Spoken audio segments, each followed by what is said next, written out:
Is this a must-win? Yeah. Yeah. I mean, hell, to me, every game is, but obviously, I mean, I get 3 and 4.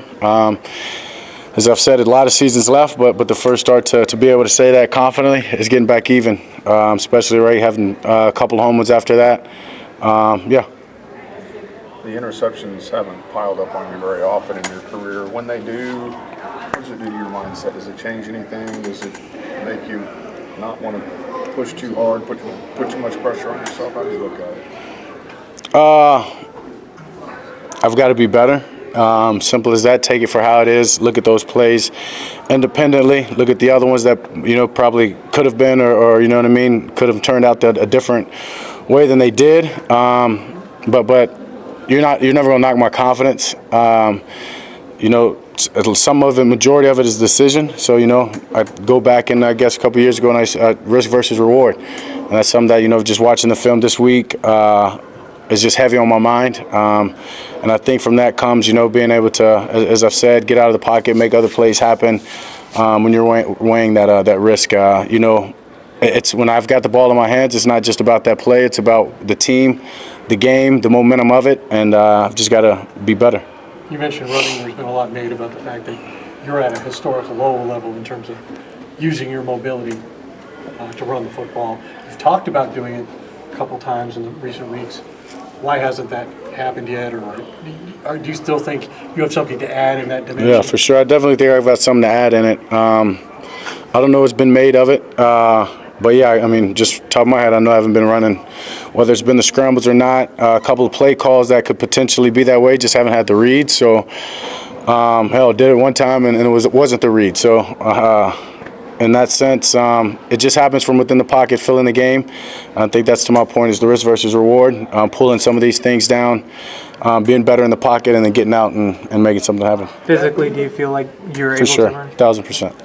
Rather than doing the same thing and just hoping for different results, is there things you can do differently, whether it's tempo or something to just kind of jumpstart things offensively?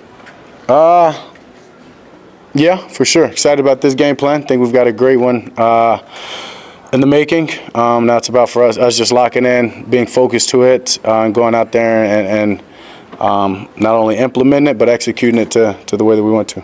Jack, when you go back and you look at the film against Pittsburgh, you got the ball, you go down the field, you guys were able to get it done. San Francisco not. What do you take from those two drives, and if given the opportunity of Atlanta, how do you finish it off? Yeah, I got to get a completion early, first or second down, get you right out of a 3rd and 10, which then leads to the 4th and 10. Get a completion early, maybe even in those cases, right? This past case, being above the 2-minute warning, getting a run in, just to get something positive going. I think we do that. Getting the momentum going, where everybody feels better about that next play, and get 1 first down, and then after that, you're rolling in 2-minute drive usually. Given what you said about your awareness of risk-reward, the Falcons do have 2 safeties who are great players in the game at taking the ball away. How does that affect your decision-making or your level of awareness? Yeah, just being aware where they are. Great, Jusek, ball-hawking guys who've been around for a while. Veterans know how to read concepts. I've played against this defense a bunch, I guess you can say, and just the scheme point, understanding they're going to have vision on me, but giving me things underneath, doing that, and then when they come up, take advantage of it, being able to move them with my eyes. But it starts with having awareness where Bates and Simmons both are. Is Simmons playing? To help you is to get the running game going.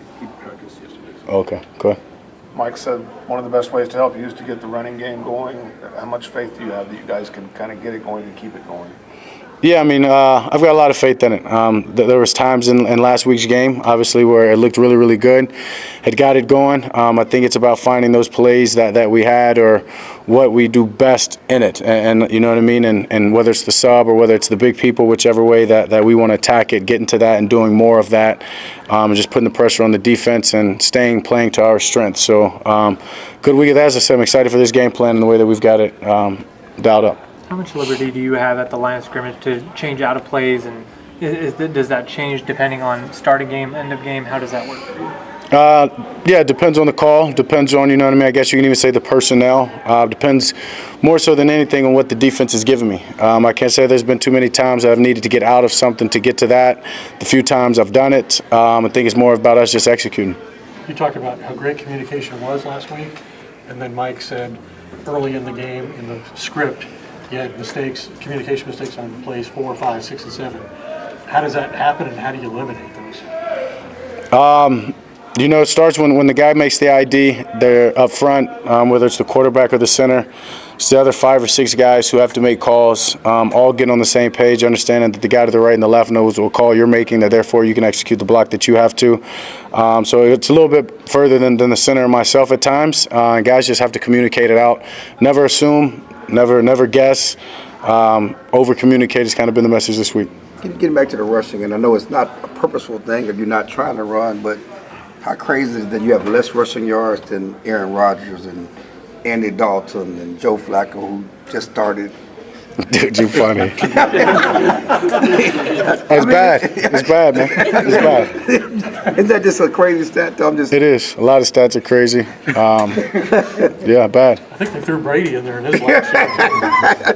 I'm just saying, so some of this stuff should just be natural, I guess, from a guy who was a runner in college and has been used his legs so much of his career. Yeah. Just the fact that it's just not been organic part of your game this year. Yeah, I mean, I think, it's something that I don't want to say you have to practice it, but you got to kind of put it in your mind in that sense and not necessarily, prepare, I'm going to run. But as I talk about the risk versus reward, getting out here at practice, it's practice. You want to, try to make every throw or, thread the needle, this is that. And it's, at times, that's my point of just putting in my head risk versus reward, creating something else. That one's not there, getting out of the pocket. And then from there, right, defense backs turn. 6 yards adds up, over time. And I'm sure it's the only way those guys are ahead of me. So it's not like they're running the read option. Right, so, right. Yeah. It's part of it too. You're chasing something bigger in the passing game too that you might not notice. That I got a lane to run up to get 5 or 6 yards. You're asking or telling me? Masking. Yeah, in a sense. I mean, I think it all plays in together. It all plays in together. I mean, I think protection. I think those guys would say, right. We looked and some of those games where they haven't been great. You know what I mean? Those run lanes quite weren't there. And then other games they are. So it's about me being able to play the plays independently, the games independently, and as I said, just putting it in my mind that, yeah, right, first versus certain coverages as well. If I can get out or beat one guy around the edge, then therefore, yeah, there's a lot of green grass on the other side and positive, just staying ahead of the chains. And so, yeah. Did you and CD find something in the second half? You seemed to connect better in the fourth quarter of that game than probably at any moment all year. Yeah, I found CD. He did a good job of getting open, running all of his routes hard no matter where he was, if he was the one or if he was backside.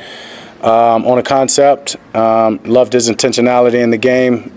He kind of said something to me like that during the game, midway through the game, like, yeah, we're back. And that was before, I think, his 2 touchdown drives. So just him even playing with that confidence, communicating that, gives me a lot of confidence. So, yeah. You haven't lost 3 games in a row since 2019 as a starter. What do you attribute that to with this organization, being able to handle adversity and bounce back? Just being resilient. Been through a lot in my life, a lot worse than losing some games. Understanding how to respond from that definitely prepares you to how to respond from some losses, the media, the scrutiny. Control what I can control. Simple as that. And as I've told y'all before, I'm my worst critic. Nobody's probably writing anything that I wouldn't say is fair to an extent. It's about just focusing on what I control, focusing on this locker room, leading these guys, keeping the message right here within this building of we control what we go out there and our production and what we put on the tape and who we are. It is what it is. We're 3-4 right now. We got an opportunity to get back even this week, and we'll worry about the week after that when that comes. Dak, your Thursday night meetings with McCarthy, what have been the big tasks y'all have been trying to solve with those this season that you might not get in here? What do you mean? Thursday night meetings Yeah, with yeah. McCarthy, those still a thing this year, I assume. Yeah. Are there any tasks in those meetings that you were trying to address or get solved in those meetings that you wouldn't have time to do during the week maybe? No, I mean, I think if anything, it's just a discussion of what we've done throughout the week, how we want to get into the game, potentially why he's going to try to get the run game going or why this is going to happen. So, no, it's just another opportunity for us to communicate and get on the same page. You talked last week about the communication being better, and then you guys opened the game with communication breakdowns on early in the drive. And Mike talked today about poor walkthroughs again. I mean, why is this happening? He said we had poor walkthroughs? He said he had a poor walkthrough yesterday or today. Oh, okay. Communication. To me, it's about, you've got to take this work home. And as much as, leading this building, do what I can. Young players, it was poor. I don't know if I'd quite say poor, but it damn sure wasn't to our standard. Damn sure wasn't as good as these last few have been this morning. I'm sure he was alluding to, but it's this game plan that we've created this week, taking it home, and then coming back today. And guys got to study. Guys you got to do some work outside of this. And I don't know if it's having a young team as a leader. Try to put my fingerprint on it, help them out, do whatever I can. But guys got to just step up, and I think that's where I think I've alluded to in weeks before about being a pro. That's what being a pro about. It's not just in the time that you're here doing the things that you're asked, but it's making sure that when you leave and you come back, you didn't miss a beat and you did some things to make sure that not only you're better, but this unit's better in that time. Okay, thanks, Doc. All right, thank you. Thanks, Dak.